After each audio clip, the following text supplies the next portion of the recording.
Hello, everyone, and welcome back to another Unscripted Thoughts.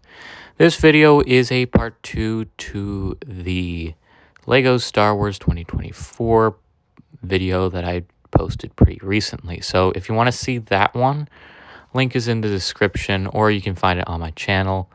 So in this Unscripted Thoughts, we'll be talking about all the sets that released this year that weren't officially tied to any anniversary.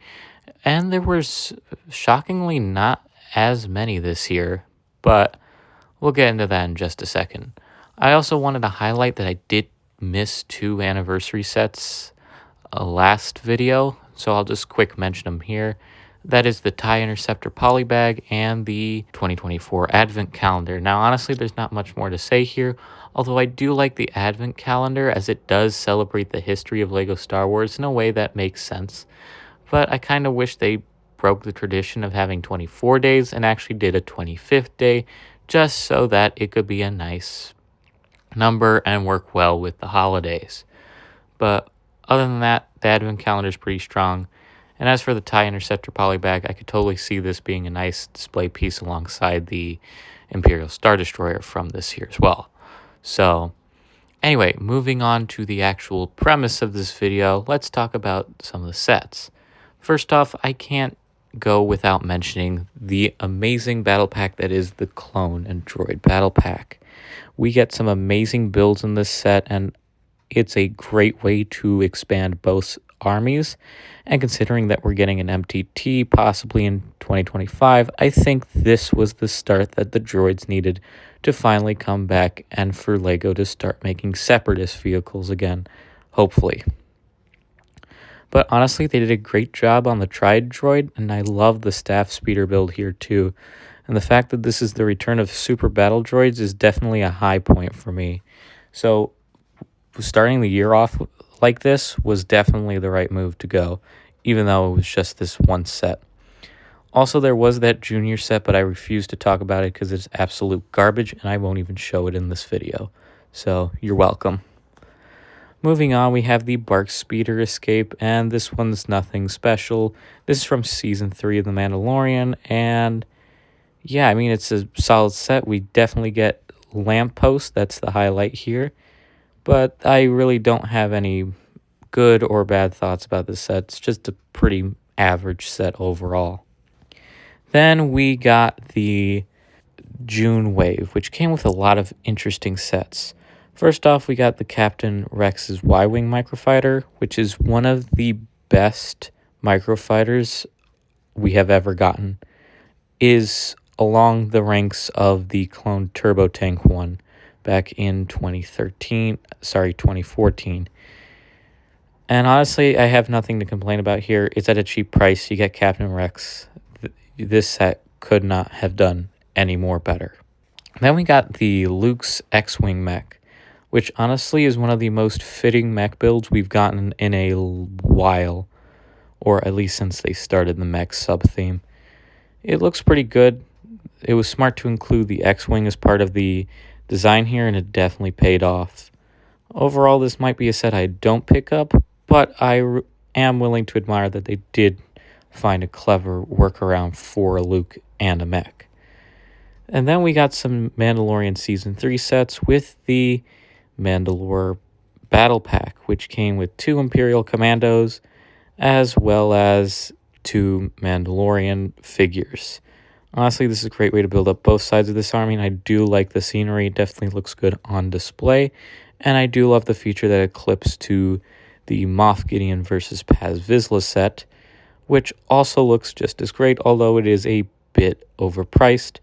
Definitely loving the helmet from Moff Gideon, and I do like the door feature. It definitely is very satisfying, and while I don't personally have this in my collection, I really want it just so I can have a nice full build of Mandalore by combining the 2 sets. And then we have the Rebuild the Galaxy sets. Honestly, these are some of the most creative Star Wars sets I have ever seen. Starting with Jedi Bob Starfighter, this is absolutely a must-get for everyone. I know it's a bit overpriced, but it definitely feels more justified than the Ahsoka's Jedi Interceptor in 2025. You get a pretty solid build, a lot of pieces, as well as Jedi Bob and an Akbar Trooper, which, while weird, is part of the whole gimmick.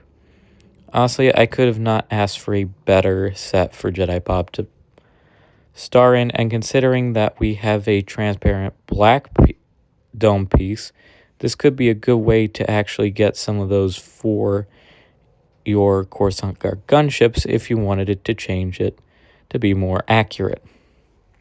But overall, I have nothing bad to say about this set. I do like that they decided to go with spring-loaded shooters on the sides instead of stud shooters like they did with Obi-Wan, and it paid off. So overall, really happy with this set. I'm glad to see Jedi Bob finally in my collection, and it's definitely not a purchase I regret. Next, we have the X-Wing and TIE Fighter mashup. I'm going to say this bluntly. I think this is one of the worst sets of the year. Don't get me wrong, I do like the gimmick of being able to make them uglies by mixing them together, and I definitely look how goofy they look. It's definitely right within LEGO's branding. But I just really don't like that TIE Fighter. It looks really strange. And considering I already have the 2021 X-Wing and TIE Fighter, which both look better and have better functions in my opinion, I think it's safe to say that this is a set I will highly pass on.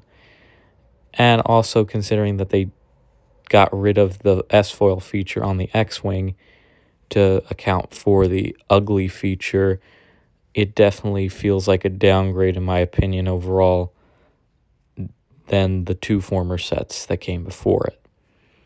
But if you like it, there's no hate on that.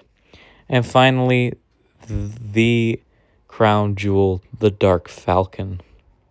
This is the most interesting take on the Millennium Falcon we have seen since Solo, I probably would say.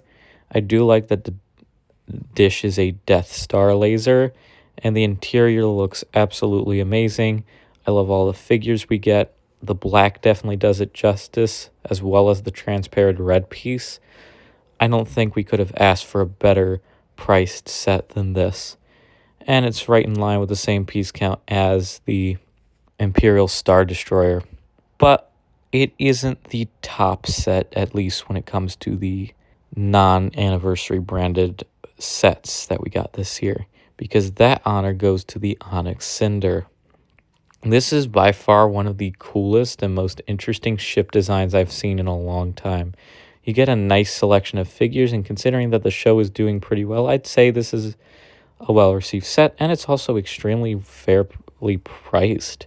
At $130 for 1,300 pieces, this seems like an absolutely great build. It definitely feels dense, and I definitely love the thruster feature on top. I do wish the cockpit had some sort of clear look-through window, but honestly, I do enjoy the design still even then.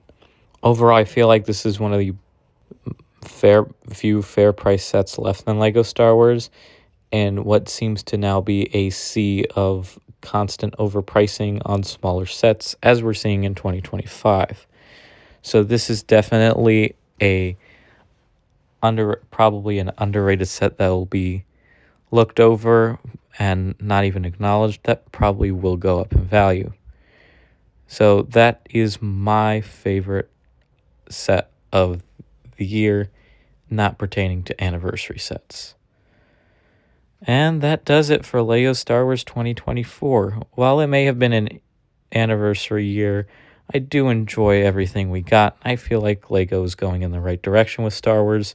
Maybe the pricing isn't as fair as it once was, but it definitely seems like they're taking the right steps and making sure the fans enjoy their sets as well. So make sure you guys like, comment, subscribe, and I'll see you guys in the next video.